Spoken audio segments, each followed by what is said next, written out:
Rev up your engines!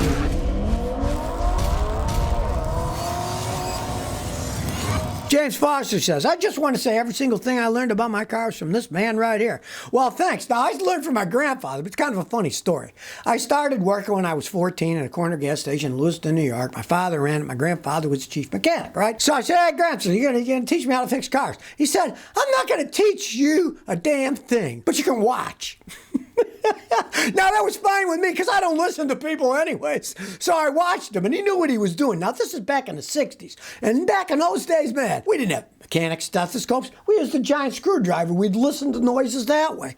We didn't have scan tools. We didn't know what scan tools were, you know? Everything was done with hands-on stuff, hand tools. We didn't have power tools. We did everything with ratchets and wrenches. I learned from him. He's long gone. But he was an ace mechanic. Now, back in the day, he was getting older then. When he retired, he was 85, and occasionally would leave parts in people's cars, you know, tools would come back, and I'd say, oh, look, he left his tool, and I'd take it and put it, which is kind of amazing. He'd leave tools under the hood of a car. Sometimes they'd come back 2 years later, and the tools were still there. It's pretty stable inside a car's hood. If you stick a good look at it, it might sit there for years. James Decker says, Scotty, how do I find a guy like you in my town? The problem is, I'm a dying breed, and when I'm dead, I might be the end of any honest mechanics in this world, you know? But you said town. You didn't say city. Towns, there are often guys that do it, and do a good job. I know guys in Clarksville that do a good job. They do it on their own. They work out of their house, and they do pretty good work. You ask your friends. Ask around. In the big cities, forget it. Dealers, in some places in California, some of these dealerships are charging $250 an hour labor. But you did say town. You might find some good guys in town, and on top of it, you watch my videos.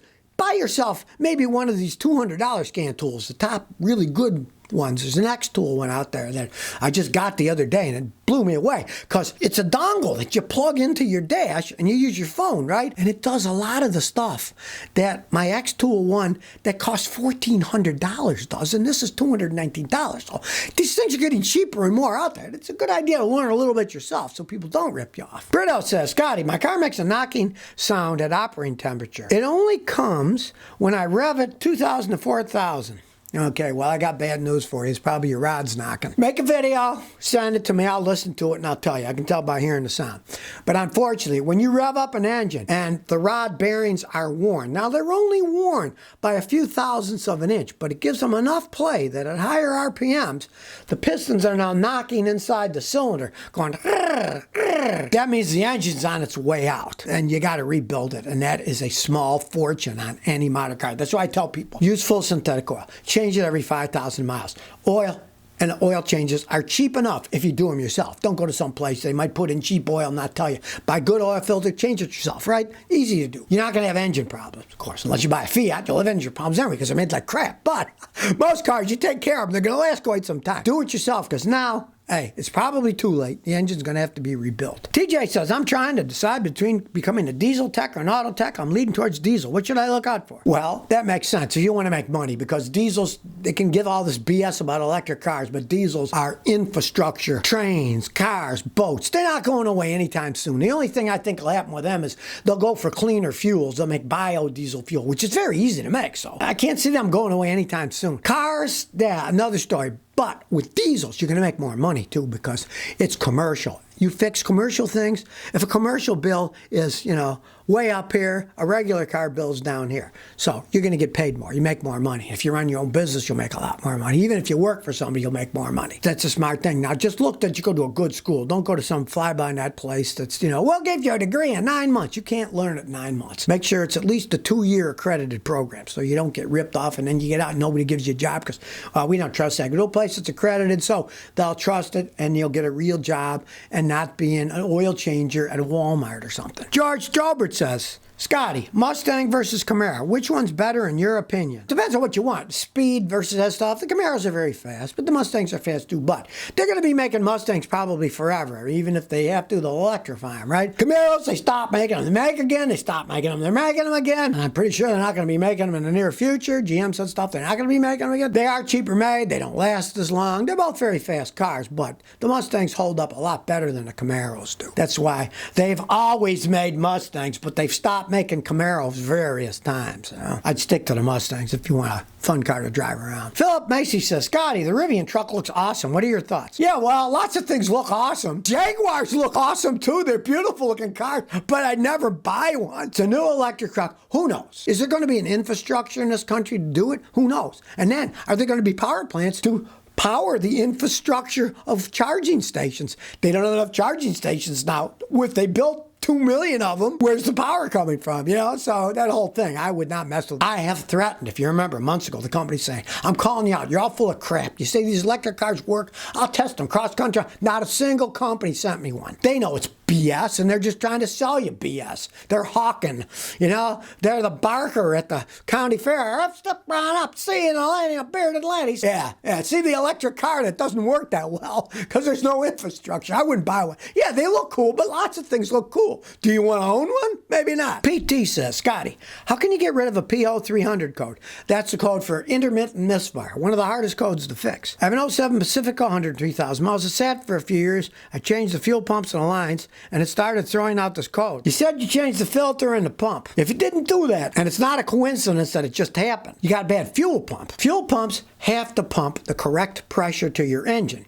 Okay? If the fuel pump does not pump enough pressure, it will have low fuel pressure, which means the car will run lean. It'll have too much air, not enough fuel. That will make a car misfire. But if it was the fuel pump, you got a crappy fuel pump that doesn't put out enough pressure.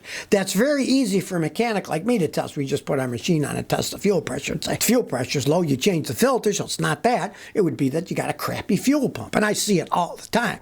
If you went aftermarket with some of that Chinese crap, that often happens. Dennis P. said, should I be concerned buying a vehicle that has some water welts on top of the engine? Well, it depends on how they got there. All cars these days, especially if you're up north, you're going to get pitting on the top of the engine because there's a lot of aluminum. Aluminum doesn't rust, but it corrodes. And if you live up north, what do they do in the winter? They throw a lot of salt on the road. The salt gets splashed up inside with water, and then it leaves welts on the engine. They're going to look horrible. Cars I see here in Rhode Island, aluminum, ugly, pitted and stuff, like horrible, cheap old lawn chairs that were left out in the winter, and now they're all got that horrible aluminum corrosion on them. But the metal's so thick on an engine, so you don't worry about that. What you want to do is worry, was this car in a flood? Then you want to go inside the car with a flashlight, look around under the seat, look up in the dash when you crawl under behind the accelerator pedal. If that's all corroded, it's been in a flood and the water got inside the car. Then you wouldn't want to buy it. Tom M. says, Scotty, what's your opinion on E15 and potential damage to the engine hoses or fuel system? Well, now Biden says, well, we're going to use the E15, use more alcohol because